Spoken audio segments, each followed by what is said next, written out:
Muy buenos días a todos, Dios les bendiga, Dios les guarde, Cristo les ama. Les habla el pastor Michele Santoro del Centro Cristiano de Adoración Viva. Es un gusto poder dirigirme a cada uno de ustedes en esta hermosa mañana. Es el tiempo que hemos dispuesto para acercarnos a Dios, para ser edificados por su palabra.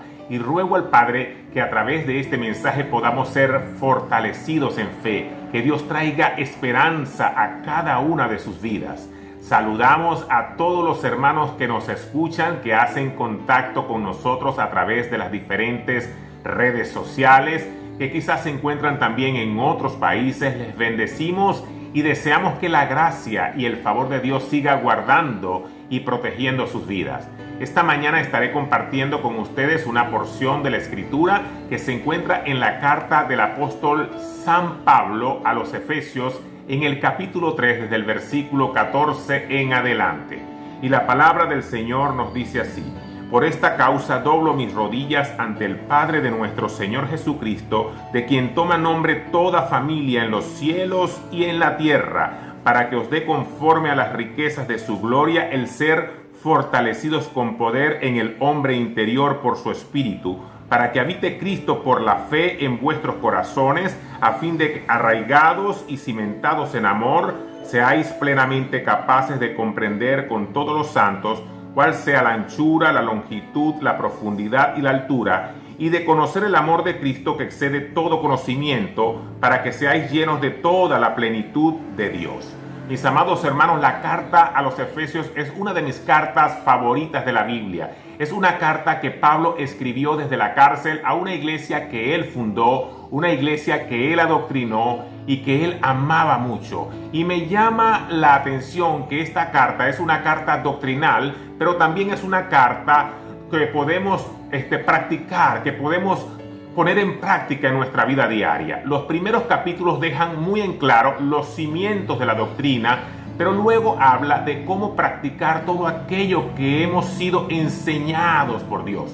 En esta carta encontramos dos clamores y recordamos pues que Pablo era un hombre que nunca soltaba lo que Dios le había entregado, y para ese entonces Pablo se encontraba encarcelado en Roma, pero sus hermanos se encontraban a cientos de kilómetros de distancia. Sin embargo, Pablo seguía conectado con ellos. Él no tenía un teléfono celular como muchos de nosotros, pero Pablo, mis amados hermanos, seguía conectando con Dios, seguía conectado con ellos.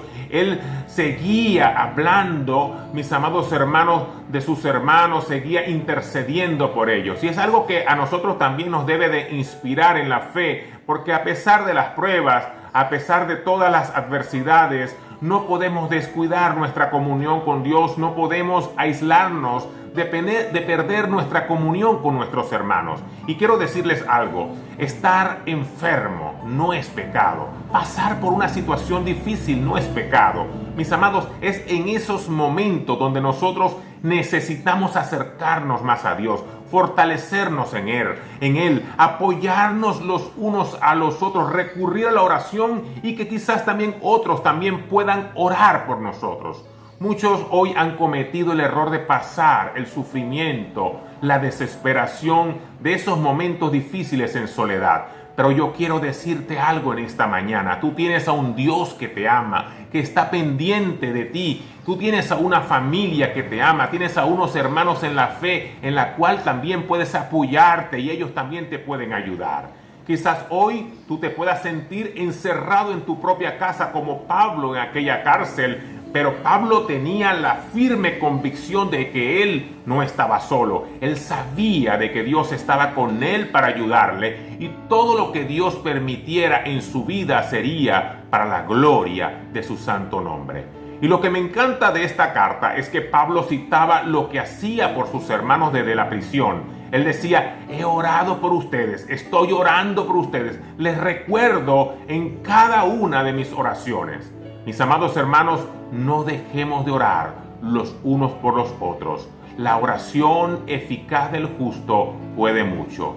Y en esta epístola él hace dos clamores que son tan sustanciosos para nuestra vida cristiana.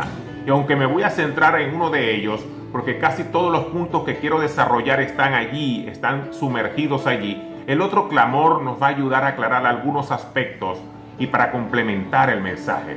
Si nos damos cuenta, al leer esta carta, en primera instancia Pablo nos habla de plenitud, que el propósito de Dios es que usted y yo podamos llegar a ese nivel de vida plena con Él.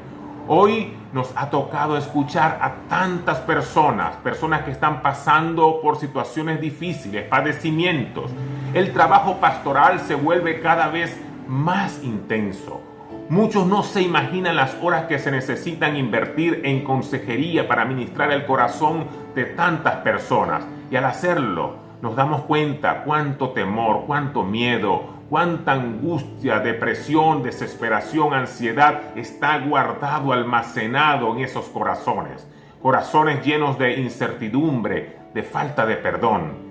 Quizás son cosas que han sucedido de repente durante muchos años, pero mucha gente no ha logrado salir de ellas, no ha logrado superarlas. Y eso es lo que está llenando la plenitud de su corazón.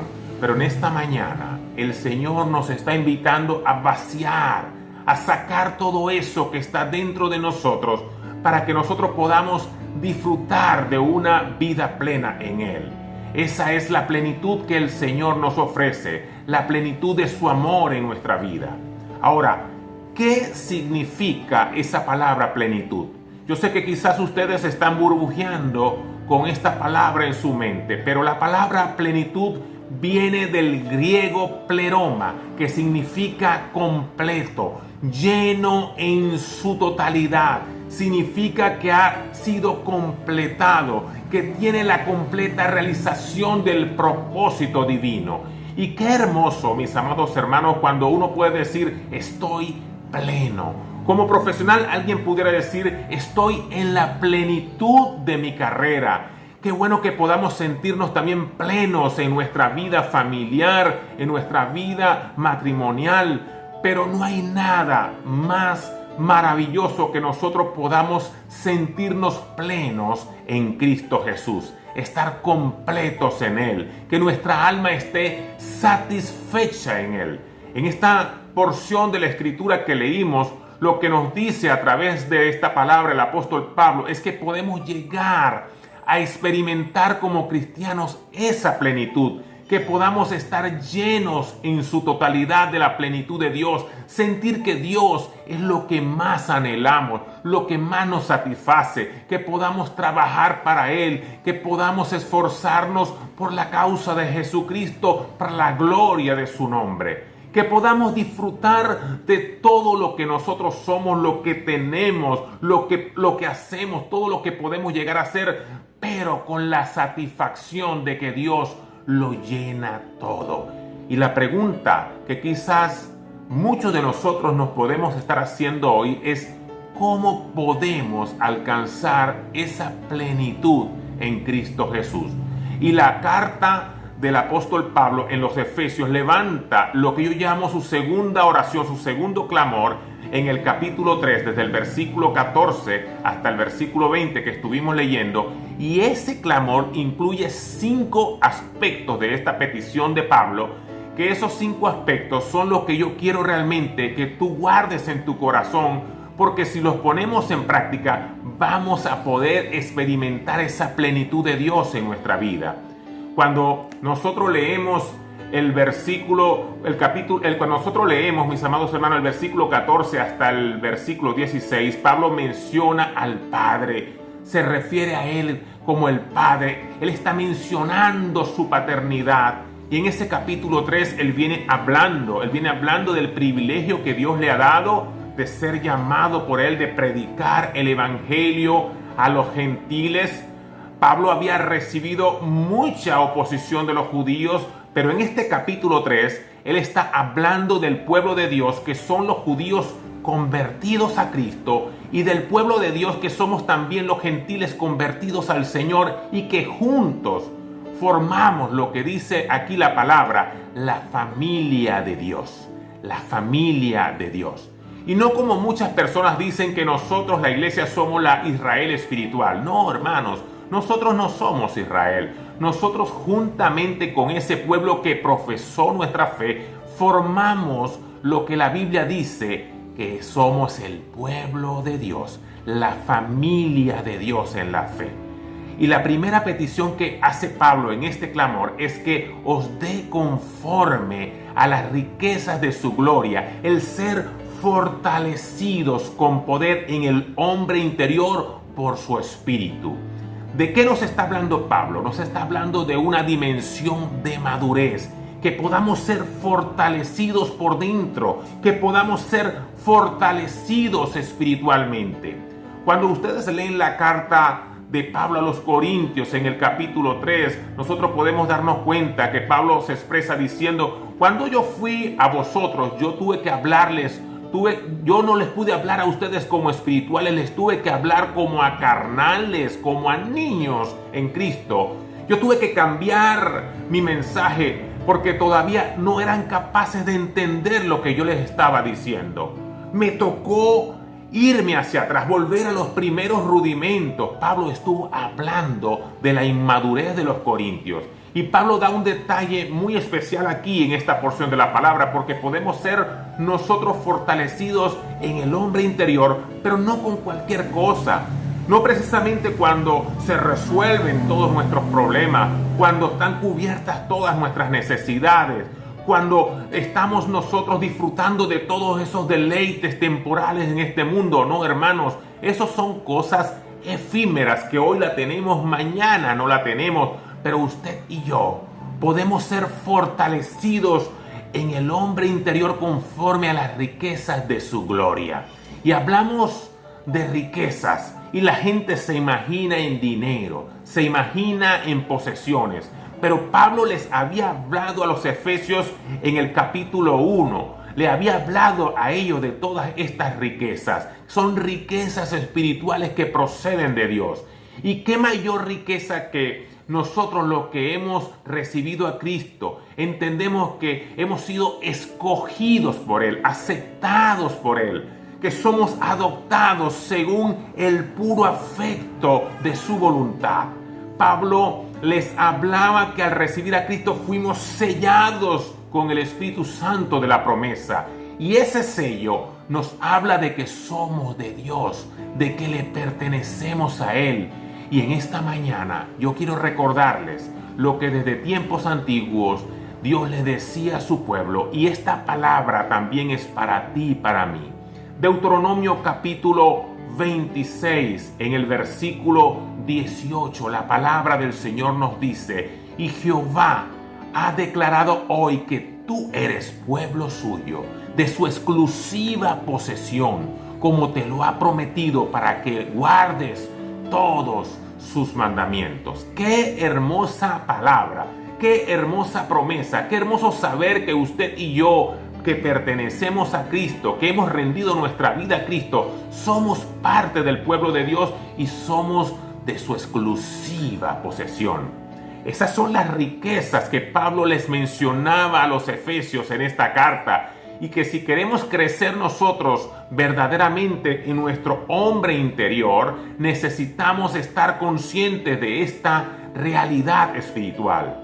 Ahora, cuando nosotros experimentamos esa fortaleza en el hombre interior, nosotros podemos entender, mis amados hermanos, por qué vivo, para qué existo, para qué he nacido. Y es allí cuando empezamos a descubrir, mis amados hermanos, que tan solo nosotros somos unas vasijas que Dios quiere usar en nuestra casa, en el trabajo, en aquel lugar donde nos encontramos trabajando, en aquel lugar donde nos encontramos quizá estudiando, que comenzamos a encontrar también en Él nuestro propósito, nuestra identidad en Dios.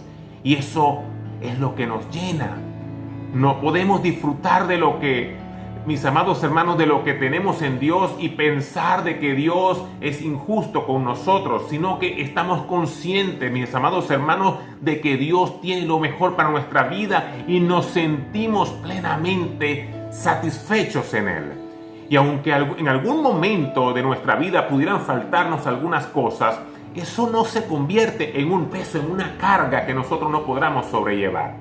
La segunda petición que Pablo hace en este capítulo 3, en el versículo 17, es para que habite Cristo por la fe en nuestros corazones. ¿Y qué significa esto? Es hacer de nuestra vida una residencia permanente del Señor, hacer de nuestra vida su hogar, su habitación, ese lugar donde al Señor le agrade estar. Yo quiero que ustedes se imaginen a Jesús subiendo allá a Betania, a la casa de Marta y de María. Ese era el lugar donde a Él le agradaba estar. Que nuestra vida sea como esa casita de Betania donde a Cristo le agrada estar.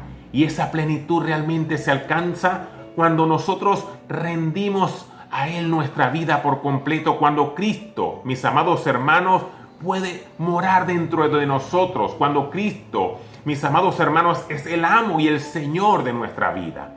Lo tercero que Pablo expresa en este clamor es que el amor de Dios sea el fundamento de nuestra vida cristiana. El versículo 17 en la parte B dice, a fin de que arraigados y cimentados en amor. La pregunta para nosotros hoy es, ¿qué es lo que realmente sostiene nuestra vida? ¿Dónde están nuestras raíces? ¿Dónde está nuestro fundamento? Aquí Pablo nos recomienda algo muy importante para nosotros y es que permanezcamos arraigados, cimentados en su amor y el amor de Cristo. Cuando estamos bien arraigados y cimentados en el amor de Cristo, no importa la intensidad, la magnitud de los problemas que nos puedan venir en algún momento de nuestra vida, estas cosas no nos van a desmoronar, nuestra vida no se va a caer. Saben, Jesús predicó uno de los sermones más extraordinarios, el Sermón del Monte, el Sermón de las Bienaventuranzas, conocido también como el Sermón de las Beatitudes. Pero al concluir ese sermón, Jesús dijo, el que oye estas palabras y las hace, yo le compararé a un hombre prudente que edificó su casa sobre la roca y que vinieron lluvias y soplaron vientos, pero su casa no cayó porque estaba fundada, edificada sobre la roca.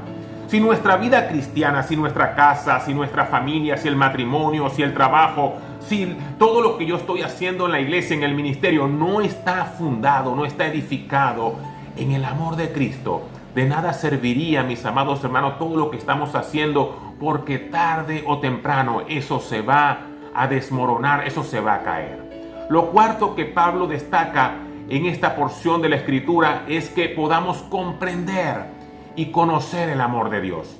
Cuando nosotros leemos el versículo 19, Él nos habla de eso.